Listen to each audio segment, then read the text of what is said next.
Welcome to my YouTube channel. Our topic for today is note beaming.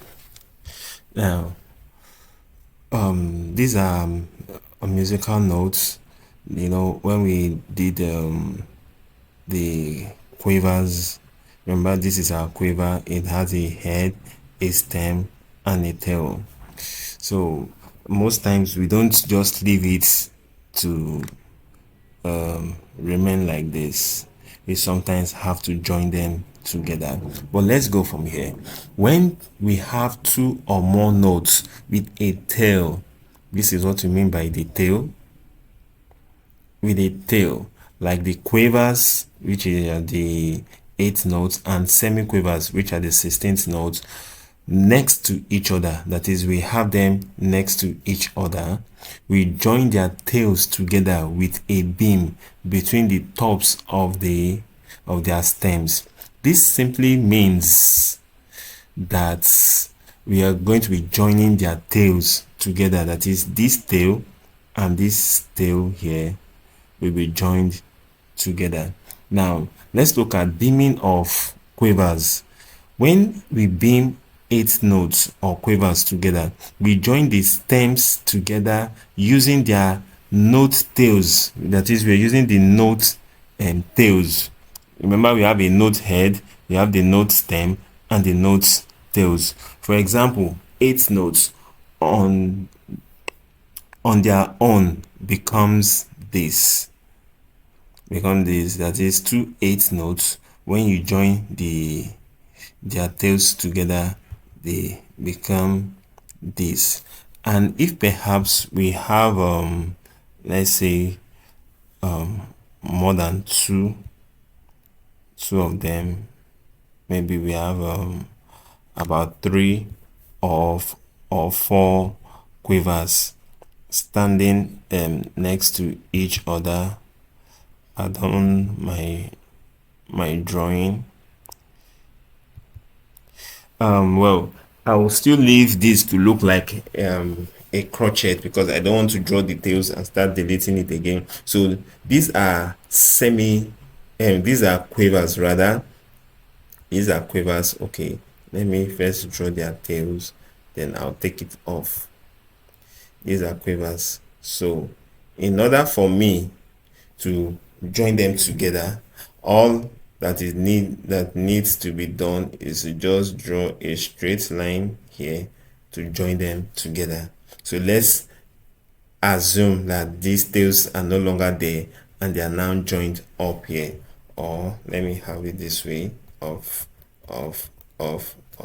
Then I can now draw my straight beam to join the tails together. So this is 4 quavers being joined together. If there are 3 quavers, same way too. So we just have just the 3 of them drawn together like this. Now the next note we will be looking at is the semiquaver, beaming of the semiquaver, which is also known as the 16th note. Now it works the same way with the 16th note, but this time around we'll be using 2 beams instead of having 1 beam in the case of the quaver. And the reason for that is because it has 2 tails. It has 2 tails. These are the 2 tails. The quaver we first looked at has 1 tail, but this has 2 tails. So it is the 2 tails that are going to be beamed together like we see it here. So it's either 2 quavers, 2 semiquavers. If it's 2 semiquavers, it will be done this way. 2 semiquavers will be done this way. So add the first tail and the second tail So we can also have it for 2 semiquavers. We can have it for 3 semiquavers. If there are 3 semiquavers, we just add one more here. Just add one more here, and we'll have it like this and like this. So, and on like that. So yes, now this also applies for the other uncommon musical notes that we have also looked at earlier, that is the Demisemiquavers and the Hemidemisemiquavers. Now you remember that the Demisemiquaver has 3 tails. They have 3 tails. So let's make it this way. So they have 3 tails, so which means we'll be having 3 beams. 3 beams. So let's assume that we have 4 Demisemiquavers. So if you have 4 Demisemiquavers, so the first tail is beamed like this. The second tail is beamed like this, while the third tail is beamed like this. Now, if you're talking about the Hemidemisemiquaver, which has 4 tails, then we should be having the 4th beam to make it a Hemidemisemiquaver. The principle is the same. So we lastly want to look at combinations of different notes. For in this example, we're going to be looking at the combinations of quaver notes, which is also known as the 18th note, and with semiquaver notes, which is also known as the 16th note.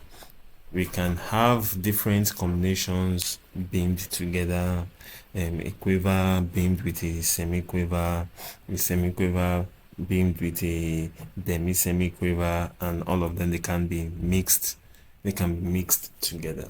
So in this example now, so we have 2 semiquavers being beamed together with a quiver. So in this example here, so the 2 tails of the semiquaver are being beamed joined together with that of the quiver. So these 2 are the semiquavers, then beamed alongside a quiver. So these 2, they are semiquavers, and this one is just a quiver. So in the reverse is also the case here. The reverse is also the case here. So we first have the semiquaver, the quiver, then comes the semiquaver. We can also have the semiquaver, we can also have the quiver in between, something like this. Let's do the third one. So raise it up. So we beam these ones together. So now we can have a semiquaver. So this will be semiquaver, this will be semiquaver, and then a quiver in between. So there are 2 semiquavers, but the quiver comes in between. We can't draw them complete. If I draw this to get to this point, if I draw this, for example, if I draw this to get to this point, this particular note is already a semiquaver also. It's already a semiquaver also. So for it to remain a quiver, is going to stand like this. So this top here is where it gets its quiver value from, this particular one here. But this second one must not get to it, or else we are now talking of a semiquaver and not a quiver. So we can also have it like this, and there are various other ways by which they can various notes that has tails can also be drawn.